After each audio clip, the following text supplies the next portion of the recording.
And then there was a resisting arrest, search and transportation charge, February 2024. Welcome back to the courtroom, everyone. Today's case is straight out of Texas, and the stakes couldn't be higher. We've got State of Texas versus Carlos Gallardo, a man with a long history of violent charges, probation violations, and repeat offenses. He's pleading no contest to a serious charge, and now the court has to decide his fate. The defense is pushing hard for deferred adjudication, basically, probation with a chance at drug treatment instead of prison time. But the prosecution is adamant. Gallardo's past is too troubling to ignore. And here's the twist. Gallardo himself takes the stand, pleading for help instead of punishment. Will the judge give him that second chance? Or will his long criminal record finally catch up to him? Stick around, because what happens in this courtroom is going to leave you with some serious questions about justice, accountability, and rehabilitation. All right, court is calling 2024 CR 4892, State of Texas versus Carlos Gallardo. Could I have parties announced for the record for the state? Spearhead, Your Honor. Defense? Michael DeLeon for Mr. Gallardo. And are you Mr. Gallardo? Yes. All right, you entered a plea to count one of no contest on July 29th. This was set for sentencing today. The court had found there was sufficient evidence to find you guilty. The court deferred finding of guilt as you had applied for deferred adjudication. According to the plea bargain agreement, state proceeding on count one, punishment was to be assessed at a cap of 10 years in the prison. There's a $2,000 fine. The state opposes your application for community supervision or deferred adjudication. They were taken in consideration 2024 CR 3341, 72840, 728-402, and there's to be restitution for drug testing. Have both parties had a chance to review the PSI report, state? Defense? Yes, Your Honor. Any objections to the PSI report, state?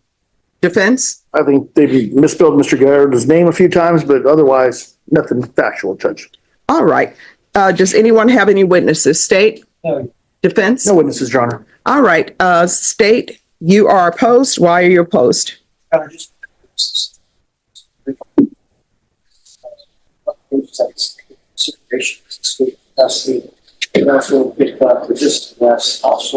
that was BTSC and the states bills that 10-year. Just 1 second. Guys, I'm on the record.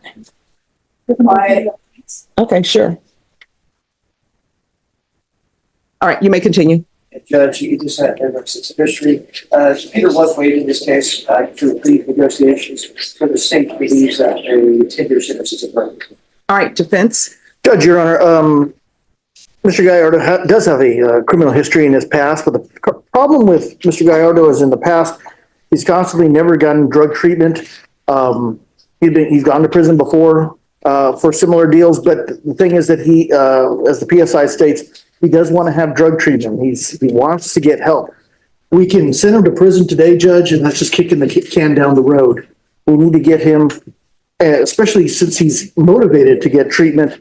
We're asking the court to grant him deferred adjudication, put him in any type of drug treatment program that the court feels would assist him in that. And obviously that could be a lockdown facility or whatever the TAP evaluation recommends. But we're asking for that opportunity for him to be able to get drug treatment so this behavior doesn't repeat for the rest of his life. And that's what's going to happen if he doesn't get treatment. If he messes up, and I've told this to my client, Mr. Gallardo, before, if he's granted deferred, if he's put on and he messes up, the court can sentence him to prison for the maximum amount of time. With that big hammer over his head, Your Honor, we're asking for deferred adjudication and allow him to have that opportunity to get drug treatment. And Mr. Gallardo does want to make a brief statement to the court about why he wants to be on probation. All right, you want to raise your right hand for me? Do you solemnly swear or affirm the testimony you give will be the truth and nothing but the truth so help you God? All right, you can lower your hand. Make sure you keep your voice up. State your name for the record, please. Carlos Gallardo. All right, defense, do you have any questions for him or he just would like to make a statement?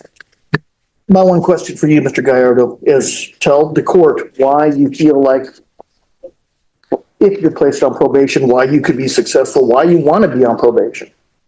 I need help. Tell the court more. What do you need help for? Drug.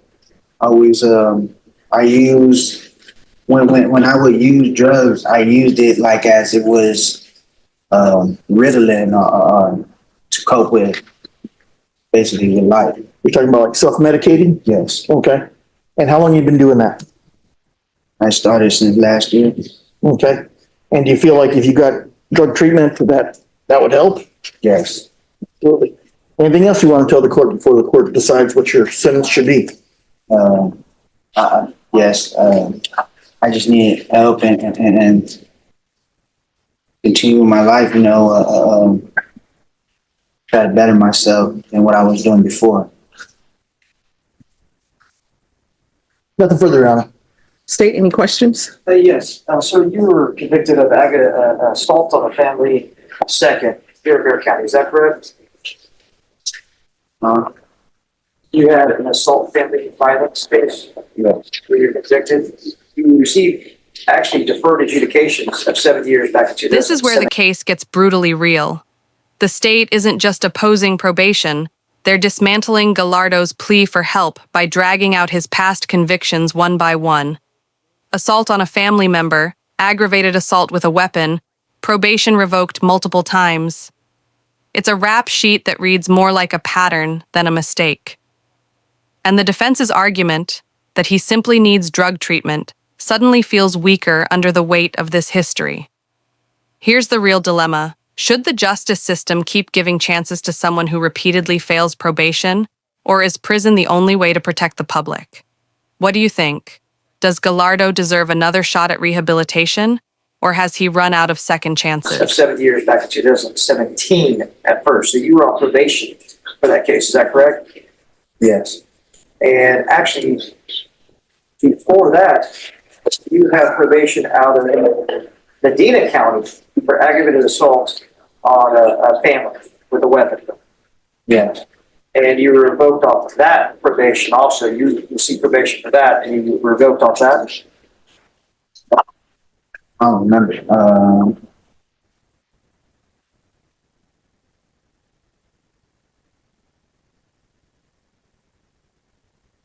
I don't know, that one was for over here or in Medina. Okay. Well, from the PSI, it states that you were convicted. You had probation, and you were convicted and sentenced to Texas Department of Corrections for 4 years for that case. All right.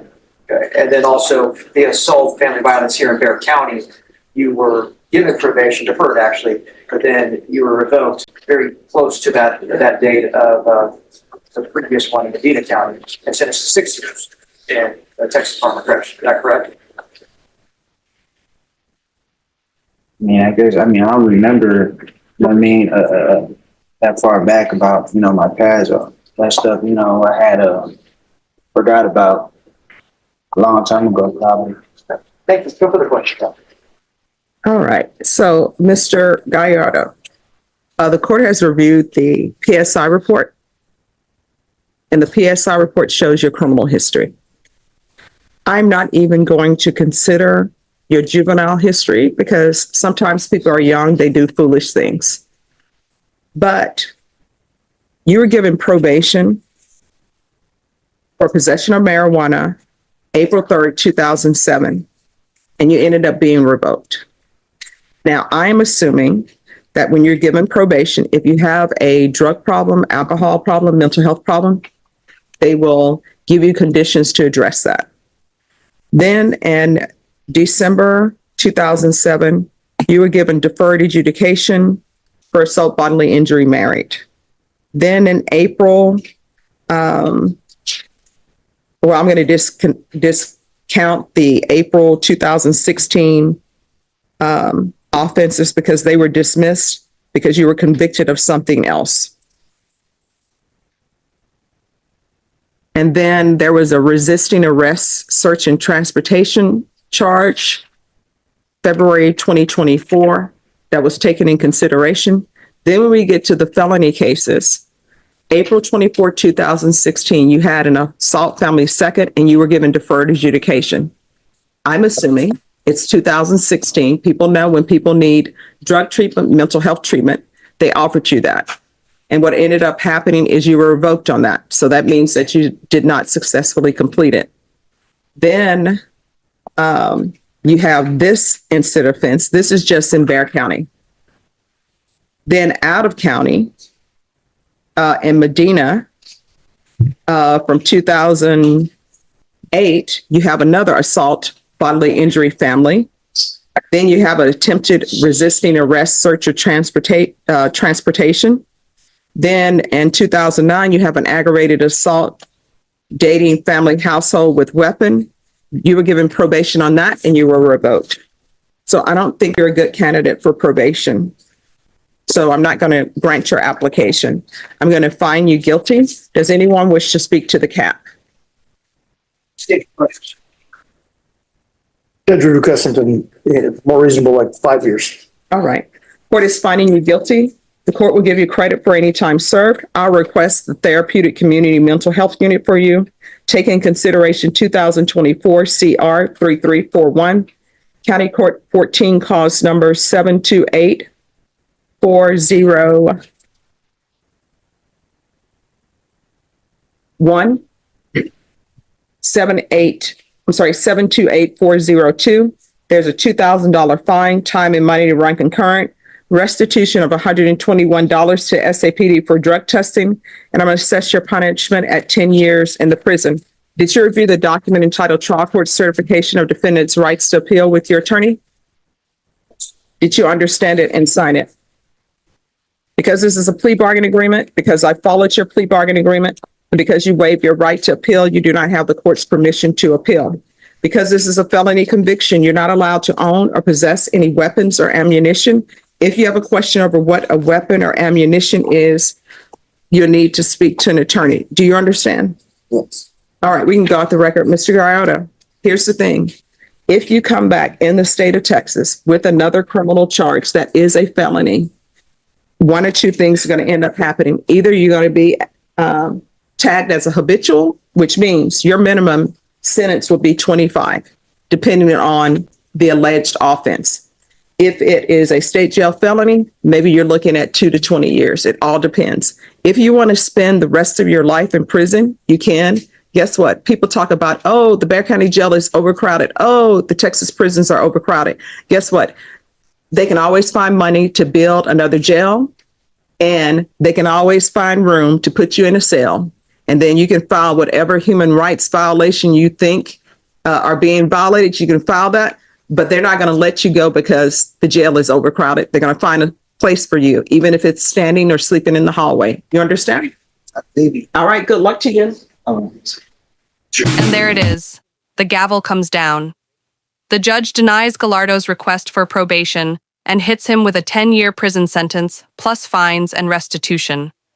After years of probation attempts, revoked chances, and repeated violent offenses, the judge makes it clear enough is enough.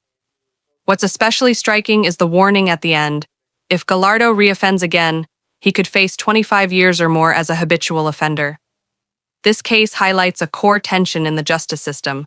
At what point do courts stop trying rehabilitation and prioritize punishment? Was this the right call? Let us know your thoughts below. And if you found this breakdown as shocking as we did, make sure to hit that like button, drop a comment, and subscribe for more jaw-dropping courtroom moments and expert breakdowns.